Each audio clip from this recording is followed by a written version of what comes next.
My guest, Brigitte Gabriel, I could read her bio and it would take 10 minutes, but she's a New York Times best-selling author. Her most recent book and very relevant book, They Must Be Stopped, Why We Must Defeat Radical Islam and How We Can Do It. Let me just throw out this one little bit from her bio. She was the former news anchor for World News, the Arabic evening news broadcast for Middle East television seen throughout the Middle East. You talk about an insider who can talk to us in the West. That is my guest. Brigitte, thanks so much for joining us on The Line of Fire. Much appreciated. Oh, thank you. I'm delighted to be with you. Now, for those in our audience that may not know you well, where were you raised and in what type of spiritual and political environment were you raised? Well, I was born and raised in Lebanon in the Middle East. I only immigrated to the United States in 1989. But I was born into Lebanon, which used to be a majority Christian country.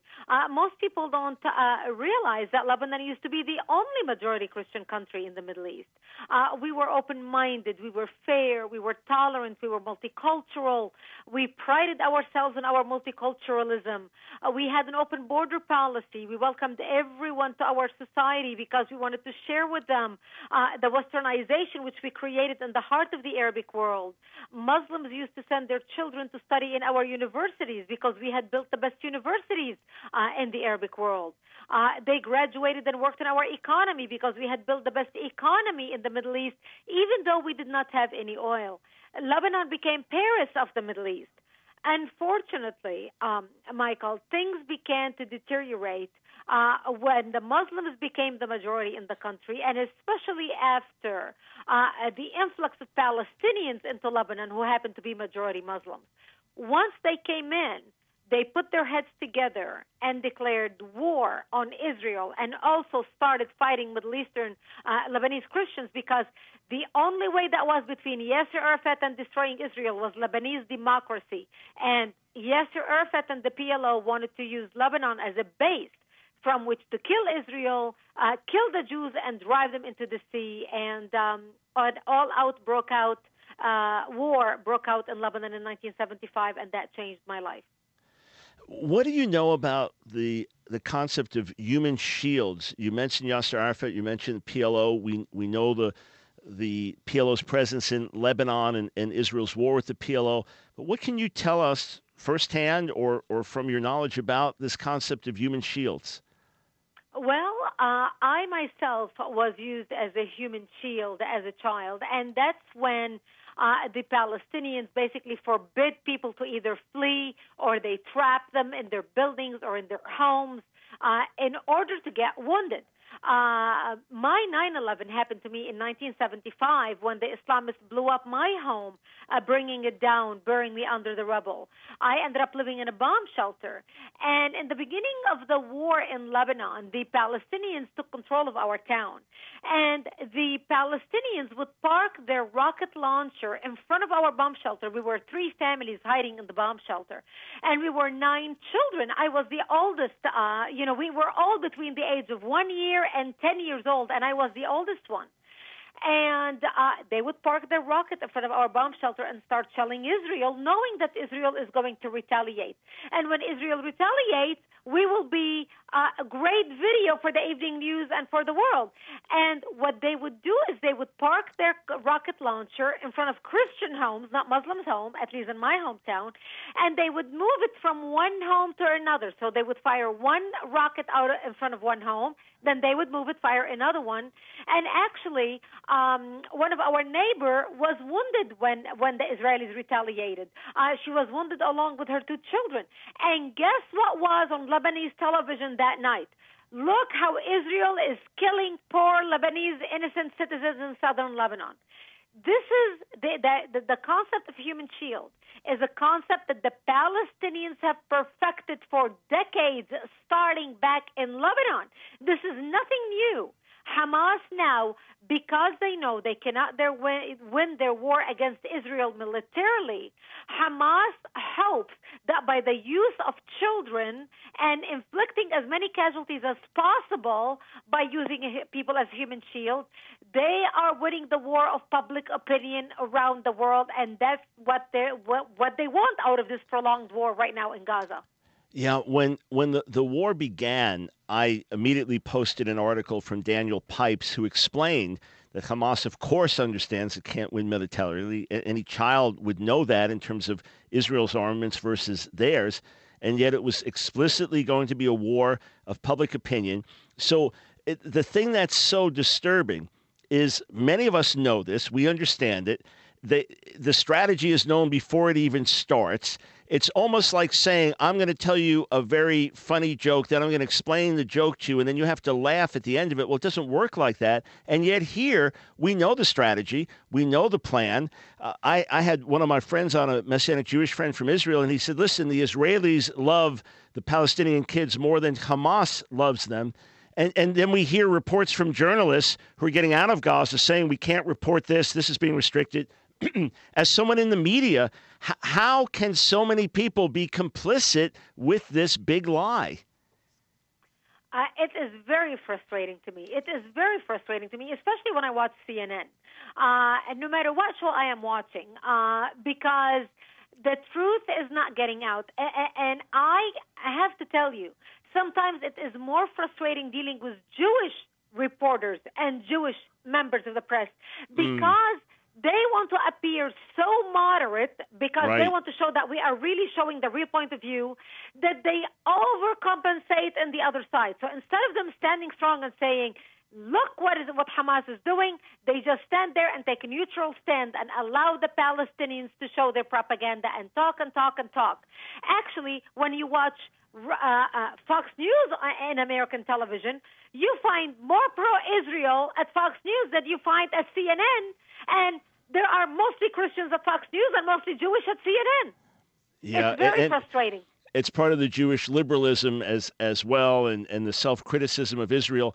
There's a broadcaster in Channel 4 News in England named John Snow, and he came back from Gaza, and he was deeply disturbed by the children casualties, children in hospitals, and of course shared this. Your heart breaks for them. Any human being with a heart, your heart's going to break for these kids. He shared that, and then he basically explained, yes, Hamas is trying to target civilians, but the Israelis have this Iron Dome with American help. In other words, it's just not fair. So I put up a YouTube video where we played those clips, and I critiqued him on my radio broadcast, exposing the double standard there. And I've been noticing the comments that are coming in, overwhelmingly positive to my critique of Jon Snow, but others, Dr. Brown should be shot and killed, you Zionist morons, and F Israel, and on and on. The degree of venom is mind-boggling. So in the Arab world, let's say you're watching Al Jazeera, would you know there's another side to the story? Would you have any clue that you are being brainwashed? Of course not. And this happens systematically all across the Middle East. Because they are government-controlled. All the media in the Middle East is government-controlled. Even Al Jazeera, which is perceived as independent, it is funded by two radical sheikhs who support Al-Qaeda. I mean, there is no such thing as a true point of view coming out of the Arabic world. We're hearing the stories, how Hamas controls the media and the news that's coming out of Gaza. Yasser Arafat and the PLO did the same thing out of Lebanon during the war, where everybody knew how to toe the line and report exactly what the approved Palestinian talking points approved by Yasser Arafat about what was happening in Lebanon. So this is what they do. We just have to become smarter in the way we present our point of view. And this is something that Israel can do much better at. And just coming out and expressing their point of views, showing more suffering of women and children in Israel. And, one thing that shocks me, Michael, is you see the suffering of women and children in the Palestinian Authority and in Gaza. Well, there are equally, women who are wounded in Israeli hospitals, children who are wounded in Israeli hospitals. How come we don't see images of these people crying on television and suffering along with their fathers and their husbands and their sisters and brothers? You know, I've even seen, Brigitte, in actual documented cases with newspapers in America before the days of internet, where there was a suicide bomber who blew himself up in Israel, and there were all these casualties in Israel. And instead of showing my fellow Jews bleeding, they show the mother of the suicide bomber mourning. We'll be right back with Brigitte Gabriel. I want to talk about her book as well. Why We Want to Kill You. Oh, sorry. We'll get to the right book the other side of the break. Sorry about that.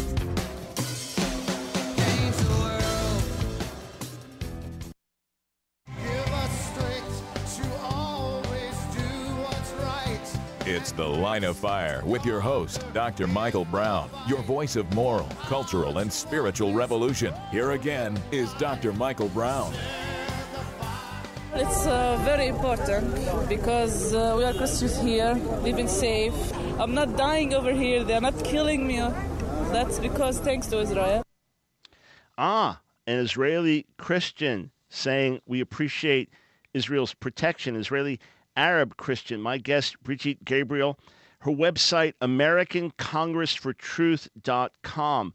She's the author of 2 New York Times best-selling books, Because They Hate, A Survivor of Islamic Terror Warns America, and They Must Be Stopped, Why We Must Defeat Radical Islam and How We Can Do It. Brigitte, thanks for joining us. Right before the break, I grabbed the wrong paper and started to mention our friend Walid Shubat's book, as Walid was on with me the last hour.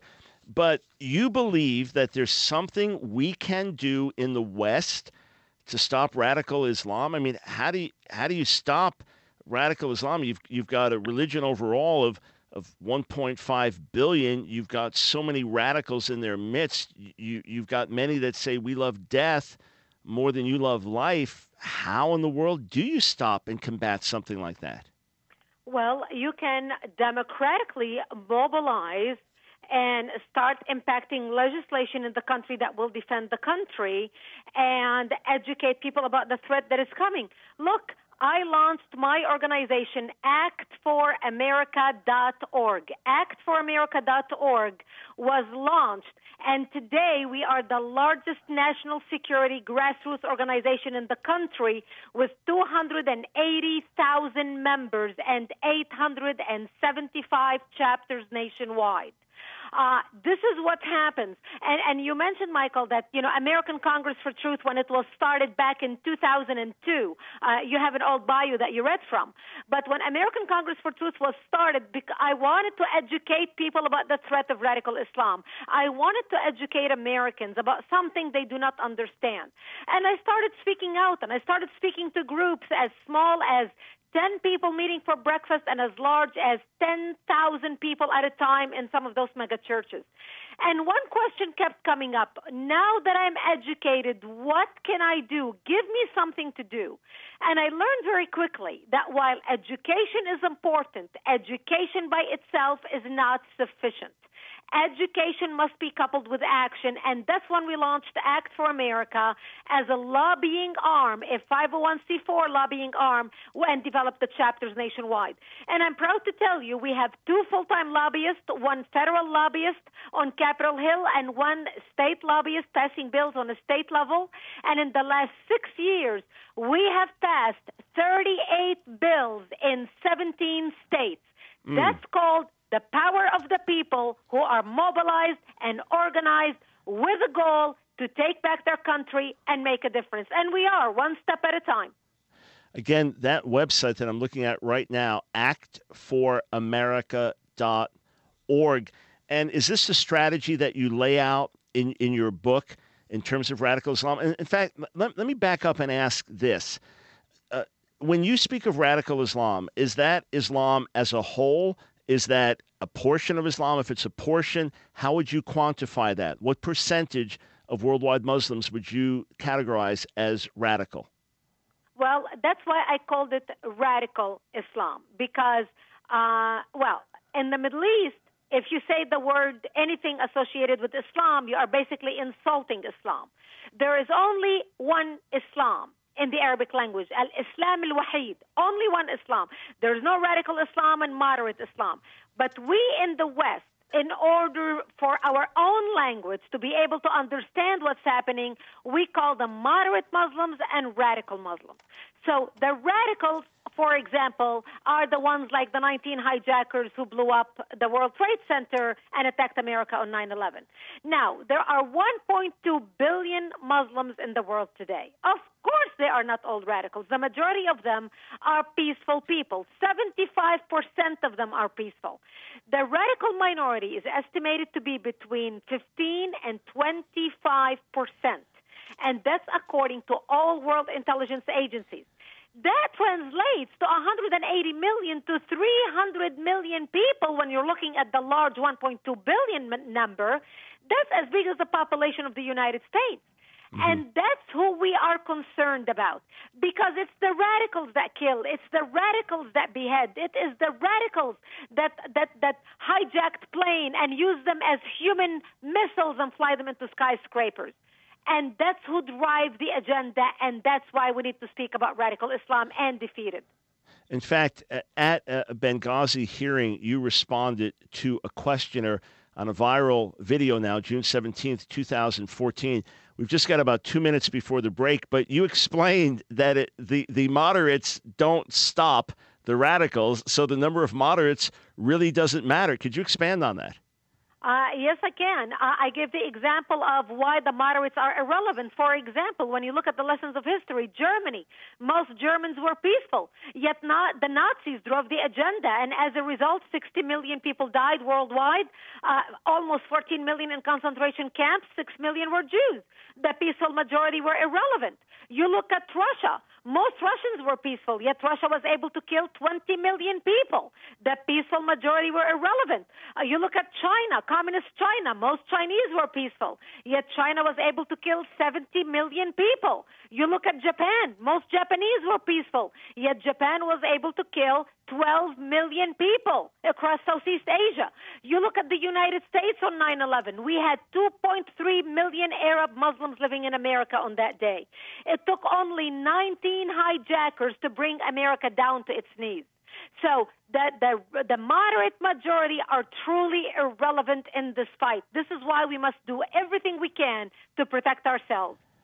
All right, friends, make sure you visit the website actforamerica.org. Check out the content there.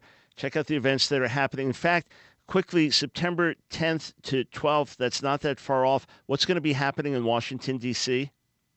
That's our annual national conference. And this year, our national conference is happening on September 11th. We figured what better time to be in Washington, D.C. and remind our elected officials about the importance of national security. And this is why we're holding it up there. It starts on Wednesday, September 10th. And goes all day on Thursday, and on Friday, all-day speakers as well. And we end Friday afternoon at 3 o'clock with a private ceremony at the Pentagon, a 9/11 memorial ceremony at the Pentagon. So I encourage our listeners, if you can make it to D.C., come to D.C. and be with us. Make it a point. Where else you're going to get an opportunity to be at the Pentagon at the 9/11 memorial, laying a flower at the memorial on 9/11 at the Pentagon? We need you there. Our elected officials need to see you. Go to the website, actforamerica.org, for more information. I appreciate what you're doing. I appreciate your passion. I appreciate you joining us on the air today. We've got some more time with Brigitte Gabriel. Thanks so much for what you were doing. Again, the website to go to actforamerica.org. We'll be right back with more. And if you don't have my DVD lecture from the University of South Florida, Is Israel an Evil Occupier? Give us a call now. It's yours for your gift of any size. Eye-opening. You'll want to watch it with your friends. 1-800-278-9978. You also help us reach out to my Jewish people with the good news of Jesus the Messiah. 1-800-278-9978. It's The Line of Fire with your host, activist, author, international speaker, and theologian, Dr. Michael Brown. Your voice of moral, cultural, and spiritual revolution. Get into The Line of Fire now by calling 866-34-TRUTH. Here again is Dr. Michael Brown. Thanks so much for joining us today on The Line of Fire. 866-34-TRUTH. If you want to challenge what my guest is saying, I didn't get anyone to take me up to challenge Walid Shoebat in the first hour, but my guest, Brigitte Gabriel, will be happy to defend what she's saying. This is not just rhetoric. This is based on facts and information on the ground. Her website to go to, actforamerica.org. And she is the author of 2 New York Times bestsellers, Because They Hate a Survivor of Islamic Terror Warns America, and They Must Be Stopped, Why We Must Defeat Radical Islam and How We Can Do It. And again, Brigitte, as I look at your amazing bio here, I've only read little snippets of it. The most fascinating thing to me is that you were the Arabic evening news broadcast anchor for world news and Middle East television seen throughout the Middle East. And so as a native Arabic speaker, I've got my doctorate in Semitic languages, but I focused on ancient languages. So I can read Quranic Arabic slowly, but I don't speak it. But here you're a native Arabic speaker along with French, English, Hebrew. You know firsthand the strategy that existed for many, many years for, say, Yasser Arafat to give a lovely conciliatory statement in English and then go to a mosque in South Africa and call for jihad in Arabic. And of course, we've gotten a bit more savvy to it, but is this still a strategy? Is Hamas using this as well to speak nice, peaceful words to the West and then insightful, hateful words to the Muslims? Oh, absolutely, because it works. They have tried it, they have documented it, and it works. Actually, in my second book titled They Must Be Stopped, I discussed the Muslim Brotherhood Project. The Muslim Brotherhood wrote a plan, a 100-year plan for radical Islam to infiltrate and dominate the West and establish an Islamic government on earth, and the counterterrorism circles became known as the Project. In the project, they give specific examples on buzzwords you can use in English in order to disarm the West. Such words are interfaith, multiculturalism, diversity, dialogue, outreach.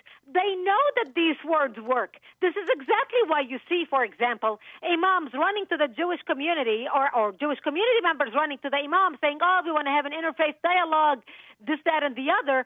So these imams are invited to speak at synagogues all about the dialogue and, we want to work together, yet they go back to their mosque and start preaching hatred in Arabic. This is a tactic that they do over and over and over. Actually, part of what I discuss in my book as well, and my last book, They Must Be Stopped, I discussed a study that was done, 3 different studies that were done in different mosques across the country, the most prominent mosques and Islamic institutions in the country. And they found over 200 books and publications that are used in these mosques and Islamic schools that teach hatred against the Jews, hatred against America, the overthrow of democracy in the United States. I mean, it was unbelievable that this is being taught at mosques, but it's all in Arabic, so guests to the mosque don't understand it, and they can get away with it. Yeah, and in my latest article on WorldNet Daily, came out last night, this morning, it's called The Fine Line Between Anti-Zionism and Anti-Semitism. I document a Hamas leader who's on Charlie Rose, and he's just very, look, we're not fighting the Jews per se. We're just opposed to them because they're occupiers, and we're not fundamentalists, and we're not fanatics. And then you look at his other quotes, and from the mosques and Al-Aqsa TV, are fighting against Jews that will totally exterminate you. Brigitte, when we come back, let's focus right here on America. What's happening in the madrasas, in the mosques in America? And if you don't have Brigitte Gabriel's book, They Must Be Stopped, Why We Must Defeat Radical Islam and How We Can Do It, order the book.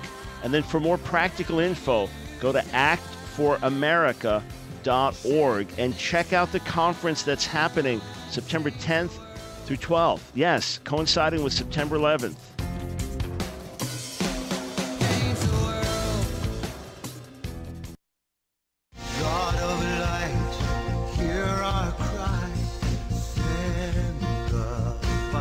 It's The Line of Fire with your host, Dr. Michael Brown, your voice of moral, cultural, and spiritual revolution. Here again is Dr. Michael Brown.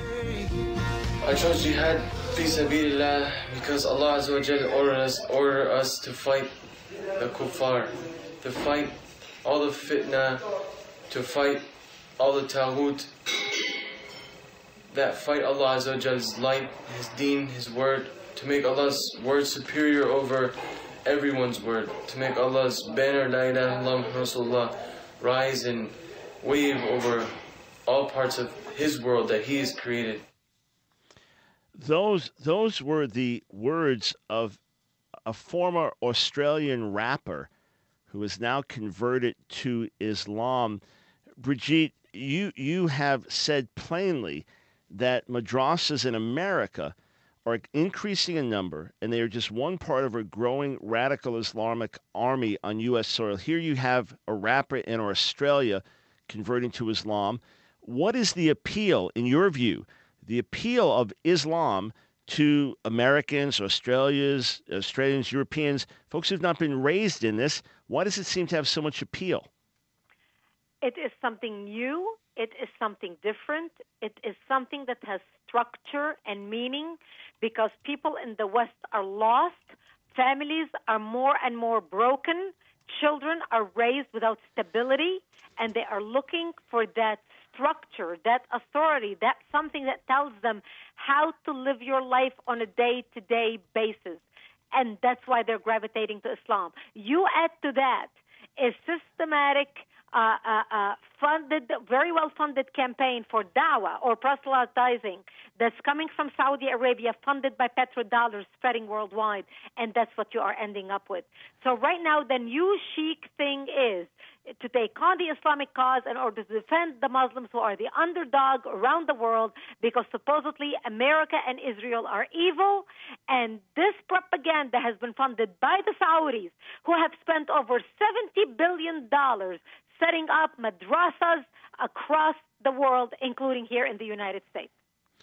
Yeah, and by the way, that clip that I played, I had just gotten two clips confused in my mind. That's actually an American who died as a suicide bomber in Syria, an American from Florida who got converted to Islam and then actually died as a suicide bomber. So was that absolutely demented in doing that?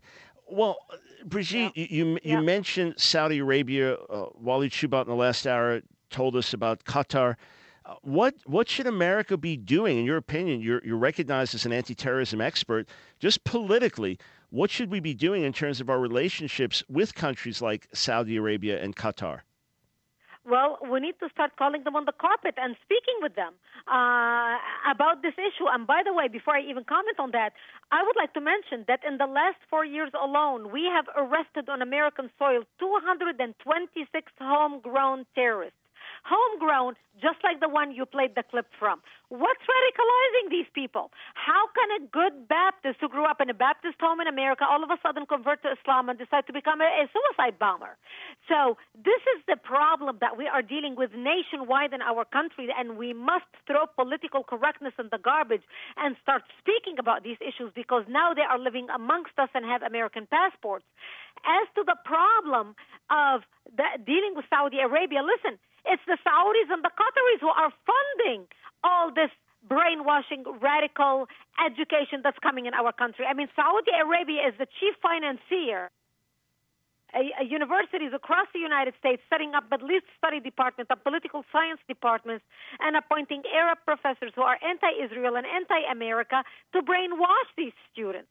So we need to talk with them, but right now, unfortunately, Michael, we do not have a president at the White House who even sees the problem the way we see it, who is never going to confront anybody because he doesn't have the backbone to do so. In your view, if you speak of our president now, when he gave his speech in Cairo a few years ago, as you heard it in your ears, little things caught my attention, mentioning the Quran being revealed or things like that. But when you heard it with your ears and your background and sensitivity, what bells were going off? What warnings were going off when you heard that speech?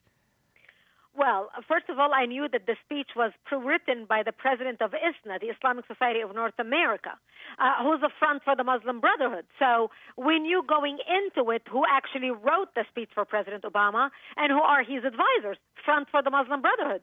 I looked at it politically because President Obama forced, at that time, President Mubarak to accept the Muslim Brotherhood to be in the audience. He went above the president of Egypt and invited the Muslim Brotherhood and had them sitting at the first two front rows of his speech, which basically undermined the President Mubarak and sent a very strong message to the Muslim Brotherhood that now we can do whatever we need to do in order to advance and take charge, because obviously Obama at the White House is not having the back of Hosni Mubarak, who's been a long ally of the United States. So I looked at it politically and what a strong message that sent to the Islamic world, especially to the Islamic street, and that's why we saw the uprising, and then, of course, later on, the Muslim Brotherhood taking over the presidency and Obama throwing Mubarak under the bus. Yeah, we now see that as we look back. People may have heard you give the warning back then, but again, it's played out. What about a so-called moderate group, a group that many Americans think positively of, the Council of American Islamic Relations, CAIR, CARE? What's your view on them? Well, CARE is basically a Hamas front in the United States. CARE is puts up is a Muslim Brotherhood entity because it's an offshoot. It's a front for Hamas. Hamas is a Muslim Brotherhood entity started by Hamas, started by the Muslim Brotherhood, and their founders and leaders have already been convicted and charged. I mean, look, two of CARE's founders are already in exile, charged with terrorism. Two others are already rotting in American jails under links to terrorism. They have had numerous people charged, arrested, convicted, etc. So that's who CARE is. Basically, CARE is the fox in sheep's clothing operating in the United States. They do not speak on behalf of the majority of Americans. They are a very organized political organization that receives money from overseas to do the dirty bidding and the brainwashing of the masses in the United States, using a very sophisticated PR machine, and also influencing our elected officials. And we face CARE on a daily basis in this battle. Well, obviously, if you have a moderate Muslim neighbor or coworker, you don't want to demonize that person. In New York, for example, after the tragedy of 9/11, somebody decided to take the law in their own hands and went and shot and killed a man. It was actually a Sikh from India, and they didn't understand world religion. They thought this person was a Muslim. Obviously, our goal is not to demonize moderate Muslims and folks that would, in fact, under a group like Hamas, would themselves be persecuted. But is there a certain justification for Islamophobia, as people call it? And how do we take the stand we need to take without demonizing people who are not like that? Well, we are talking about a problem called radical Islam. We're not demonizing anybody. We are talking about facts we need to deal with.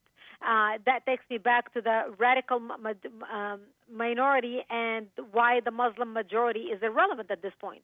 And we need to understand in the West, for example, what we are really dealing with. When you look at Indonesia, a whole country of Indonesia, the largest Islamic country in the world. Now, we don't look at Indonesia as a radical country, but ISIS took over Iraq and is massacring Christians en masse. Have you seen demonstrations in Indonesia against how these so-called radicals hijacked the religion? How come you're not seeing demonstrations in Indonesia? How come you're not seeing demonstrations in Pakistan? How come you're not seeing demonstrations in Saudi Arabia? What does that tell you? Actions speak louder than words. We need to get our head out of the sand and start realizing what we're dealing with. You know, Michael, it is so ridiculous to talk about we do not want to demonize everybody else. Let's make sure we talk about the moderate Muslims. It's like talking about someone who's got cancer. We're discussing the cancer. This person has pancreatic cancer. Cancer is spreading in his body. And we are so busy saying, well, let's not talk about the cancer. Let's make sure we talk about how wonderfully healthy he is. He's 6'2". He's got a full head of hair. He's not bald yet. He looks very slim and trim. He's not fat. He dresses very well. Look at his sense of style. He's got 5 fingers. He's got 10 fingers and 10 toes. Let's focus on that.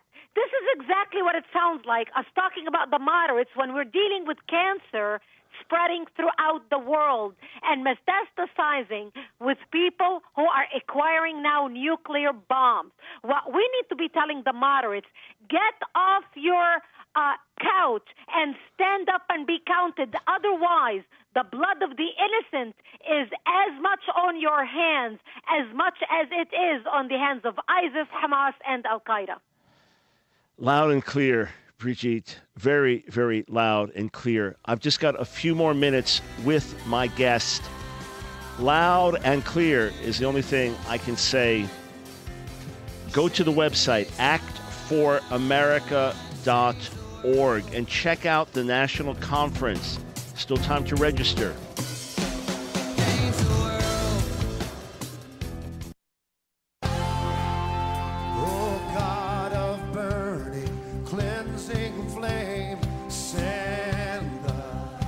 It's The Line of Fire with your host, Dr. Michael Brown. Get into the Line of Fire now by calling 866-34-TRUTH. Here again is Dr. Michael Brown. What can my enemies do to me? What can you do to me? You put me in jail, I'll sit there, I'll make dhikr, I'll remember my Lord. You extradite me, alhamdulillah, it's a chance to travel to new lands. You're going to kill me, you won't kill me, because Allah says I'm alive, I'm receiving sustenance, I'll be a martyr, alhamdulillah. So what can you do to me? Absolutely nothing. Yeah, those were the words of a former Australian rapper now converted to Islam, and obviously radical Islam. My guest, Brigitte Gabriel. Brigitte, we've just got a few more minutes. Thank you so much for taking so much time for our broadcast. I know you're super busy, but I've said many times now, especially in recent weeks, that although the Israelis are victims of Hamas, that the greater victims of Hamas are the Palestinians themselves. First, you agree with that statement? And second, if you do agree, why aren't we hearing more from the Palestinians who are upset with Hamas? Well, they are not really that upset with Hamas. Remember, Hamas because of Hamas, now Gaza is independent. It was because of the attacks by the radicals that finally Israel said, okay, we'll give you the land. So the reason why Hamas ended up with Gaza was not because the Israelis were the moderate Fatah negotiated with Israel. If it was for the moderates, Gaza would have never fallen into the hands of Hamas. So you have to understand that the Palestinian looks at Hamas as a liberating organization, a true liberating organization. Hamas humiliated Israel and drove Israel out of Gaza. So they look at Hamas as a hero, much bigger hero than the Palestinian Authority in the West Bank. And the Palestinians hate Israel much more than they hate Hamas or anybody else. Yes, they are inconvenienced right now. Their anger is directed towards Israel, not at Hamas. Yeah, well, that's an important perspective, and I appreciate that. So, last word for our listeners, Christian listeners, as you view the situation worldwide with the terrible persecution of Christians in countries like Syria, in countries like Iraq, in countries like Nigeria, what does that say to us here in America? What should our response and attitude be? As this is not just touching on Muslims killing Muslims, but Muslims killing Christians, how do we respond? We should respond, and we should talk to the leaders of these countries. I mean, we should do everything we can to make a difference in the world. Obviously, we cannot be the police of the world, but at least we can help these Christians, send in missions there to take care of them, send delegations there to discuss with the leaders what is happening to the Christians over there and how that can be stopped. And I don't believe our country right now is doing anything at all, if anything at all, to help these Christians, and it is unfortunate. I mean, when we see France telling the Christian Iraqis who are being massacred, who are driven out of their homes, when we see France telling the Christians of Iraq, come here, you will be safe here, we will take you in to live in France. Yet America, the biggest Christian country in the world, would not even offer the Iraqis, which we are the ones who get rid of Saddam Hussein. We are the ones who helped to write the new Iraqi constitution. We invested blood and money into Iraq, and yet we would not offer to help the Christians of Iraq even come here and find shelter, that France would offer them that. I mean, that says a lot about what our country, how our country is standing, or lack of standing with these Christians. Yeah, loud and clear once again. Brigitte, most recent and relevant book, They Must Be Stopped, Why We Must Defeat Radical Islam and How We Can Do It. And again, just tell our listeners what they can expect at the national conference in September. And remember, you will actually be there at the Pentagon September 11th as part of this conference. So let our listeners know more about that. Well, the conference is going to be amazing. We already have 16 members of Congress scheduled to speak at our national conference. Like we do every year. You're going to learn firsthand from your elected officials and meet them in person and learn about what's happening in Congress and bills that they are working on to protect the country. You're going to be able to hear Jeanine Pirro from Fox News, Judge Jeanine Pirro, who's going to be our keynote speaker at the dinner gala. You're going to hear from terrorism experts talk about what's happening in the country, the latest and greatest on all levels of our government, and how citizens are making a difference. So I encourage people to come September 10th, 11th, and 12th, which is a Wednesday, Thursday, Friday in Washington, D.C.